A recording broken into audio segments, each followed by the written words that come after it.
In the vast expanse of the Gulf of Oman on May 8, a United States carrier strike group, spearheaded by the USS George H.W. Bush, had imposed a formidable lockdown. Amidst dozens of idle ships, two stood out, moving slowly yet determinedly towards a nearby Iranian port. These were the Iranian-flagged oil tankers, the M/TC-3 and M/T-Sevda, both in direct violation of the stringent rules governing the U.S. naval blockade of the Strait of Hormuz. For over 3 weeks, this blockade had been in effect. Every commercial captain navigating these waters knew the rules of the strait and the imperative of compliance. To defy them meant facing the immediate presence of U.S. warships, destroyers silently patrolling the surface, jets ominously circling in the clouds above. The threat was undeniably real. Yet, the C-3 and the Sevda pressed on, ignoring the warnings, their course unwavering as an American F/A-18 Super Hornet fighter jet circled overhead. The order from United States Central Command, or CENTCOM, was unequivocal: the Iranian tankers were to be disabled immediately. Disabled, not destroyed. This was a crucial distinction. The U.S. possessed the capability to obliterate these vessels, sending them to the ocean depths. But these were not enemy warships, they were commercial tankers, carrying crews simply doing their jobs and following orders. The U.S. had no intention of causing civilian casualties or sinking ships to convey its message, but it absolutely could not permit their continued defiance. Within minutes, the F/A-18 began its descent towards the first tanker, preparing for a strike of pinpoint precision. The engine room was heavily armored, demanding a direct hit to the propulsion system without damaging the exterior. The pilot's target, a 1.8-meter-wide exhaust pipe. As he closed in, the Super Hornet pilot locked his targeting computer, readying an exceptionally accurate, laser-guided bomb. However, this risky maneuver was not the Navy's first choice. They had been forced into it. Exactly 10 weeks prior, on February 28, the U.S. and Israel had engaged in direct conflict with Iran, culminating in the assassination of the country's supreme leader, Ayatollah Ali Khamenei. In the ensuing days and weeks, a significant portion of Iran's military was neutralized. With few options remaining, Iran retaliated by blocking traffic through the Strait of Hormuz, one of the world's most vital waterways, through which 20% of the global oil supply flows. Thousands of ships became stranded, and global oil prices skyrocketed. The U.S. attempted various strategies to break the blockade and reopen the strait. The situation dramatically escalated on April 12, when U.S. Vice President J.D. Vance announced the failure of proposed Pakistan peace talks between U.S. and Iranian forces.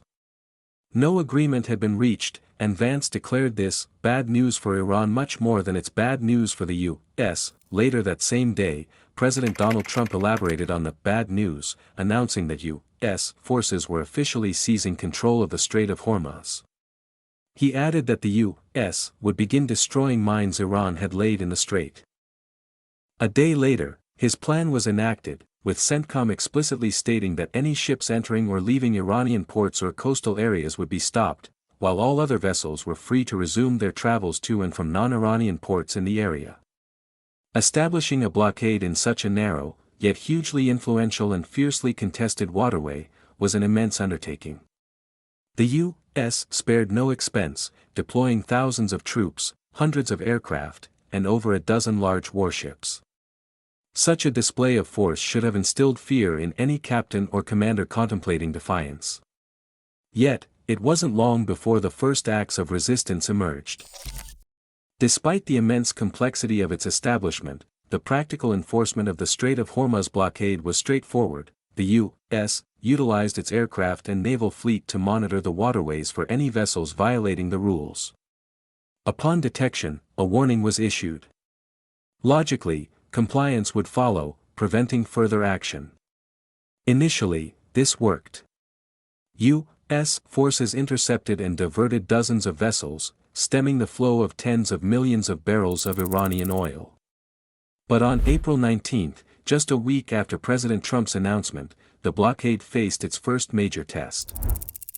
The M/V Tuska, a Panamax-sized container ship with a total tonnage exceeding 60,000 metric tons and a length of over 290 meters, a true beast of the seas capable of transporting enormous quantities of material, was observed steaming directly towards the Iranian port city of Bandar Abbas, in clear defiance of the blockade. Following established protocol, the U.S. dispatched the guided missile destroyer USS Spruance to intercept the Tuska and issue a clear warning, urging it to cease its journey and reroute immediately. The Tuska refused. For 6 grueling hours, the Navy destroyer shadowed the container ship, repeatedly broadcasting warnings via bridge-to-bridge radio and even firing warning shots across its bow. Yet, the Tuska's captain stubbornly refused to comply, recklessly endangering himself, his crew, and his entire vessel. The hours passed, but nothing changed. Even though cargo ships moved slowly, the Tuska was steadily nearing its destination. The U.S. could not afford an indefinite standoff. This defiance had to end. After 6 tedious hours of failed communications, the order came from CENTCOM Commander Admiral Brad Cooper. The Spruance was authorized to launch, disabling fire, at the Tuska. On board the Iranian ship, a new message arrived from the Americans. This time, it wasn't a warning, but an order: anyone in the Tuska's engine room must evacuate immediately or risk their life. Soon after, the U.S. destroyer opened fire with its 127mm 45 Malawian Quachas Mod for main gun. With almost sniper-like precision, the ship delivered a direct strike to the Tuska's engine room. 9 rounds. That's all it took. The 127mm shells punched directly through the steel hull, penetrating the engine room's exterior and tearing through the ship's propulsion systems. Within seconds, the Tuska ground to a halt. It had been warned. It had failed to listen. And it had paid the price. Barely half an hour later, U.S. Marines from the 31st Marine Expeditionary Unit, MU, fast-roped onto the ship from helicopters, swiftly seizing control of the vessel. In one decisive stroke, the U.S. demonstrated its readiness, willingness, and capability to enforce its blockade with unparalleled efficiency and precision, not with devastating bombing runs or missile strikes, but with startlingly accurate attacks that could cripple even the most colossal cargo ships in the blink of an eye. This was no longer merely a war of words, but of real, hard-hitting action. The only question remaining was whether Iran's captains would learn from the Tuska's example or continue their foolhardy attempts to evade the blockade. The answer arrived quickly. On May 6, it became clear Iran had not learned its lesson. In the days following the Tuska's disabling, several more of the blockade runners had been spotted and stopped. Iran had even resorted to shadow tanker tactics, deploying cargo ships with disabled transponders and obscured names, hoping to slip through undetected. But the U.S. was always watching. With eyes in the skies and across the waters, its forces meticulously tracked every vessel traversing the Strait of Hormuz, painstakingly identifying each ship, checking its history, ownership, flags, and other details to determine its origin and destination. And they had just spotted another Iranian vessel attempting to bypass the blockade. This time, it was the M/T Hasna, an enormous crude oil tanker, over 300 meters long, headed through international waters towards another Iranian port on the Gulf of Oman. By now, the Americans knew the routine intimately. A ship was dispatched to intercept the Hasna, and the first warning message was issued, explicitly stating it was in violation of the blockade and must alter its course or face the consequences. Just like the Tuska, the Hasna refused. More warnings followed, but they, too, failed to produce the desired effect. The Hasna maintained its course, moving ever closer to its destination port. Once more, the U.S. was left with no other option. A U.S. Navy F/A-18 Super Hornet launched from the USS Abraham Lincoln aircraft carrier and sped towards the Iranian tanker. The pilot received the order to disable the vessel.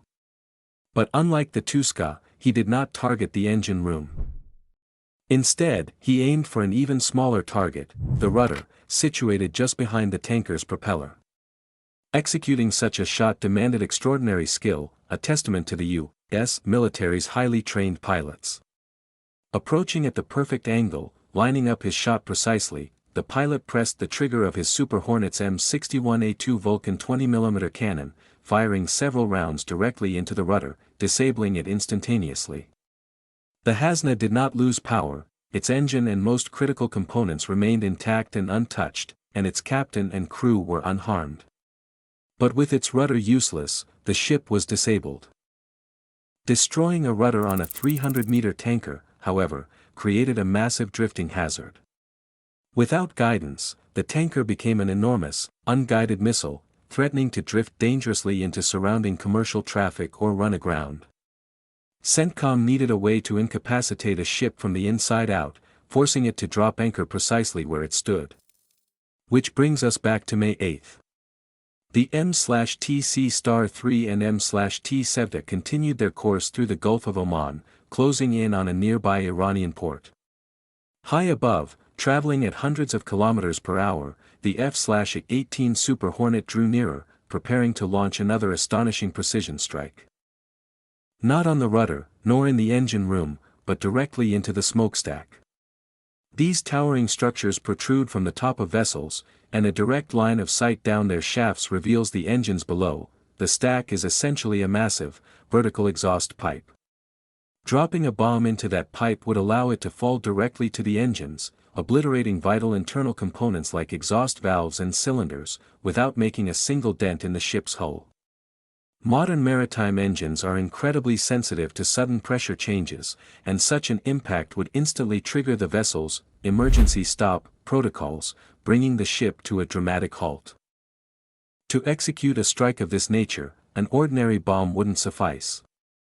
It required one powered by the world's most advanced guidance technologies. And that's exactly what the Hornet carried, GBU-54 laser dams.